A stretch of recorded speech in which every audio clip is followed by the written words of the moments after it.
اش بان لك؟ واش التشاؤم ما كيخليكش تشوف الفرصه الايجابيه؟ باش نهضر انا قريبه توصل حيت المايك كاين هنا، ها هو اللي كنهضروا عليه. انا كنظن وهذا راي شخصي ان التشاؤم هو اول حاجه ما كتخلي حتى شي واحد يدير لاباس. اي واحد متشائم في معظم الاوقات صعيب او مستحيل انه يدير الفلوس، مستحيل. حيت المتشائم عكس ريسك مانجمنت، هذا موضوع اخر.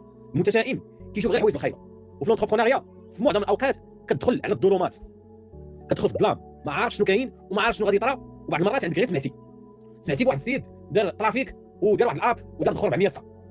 هادشي اللي سامع. هذا هو الدرابو اللي عندك، هذا هو الحاجه الوحيده اللي عندك.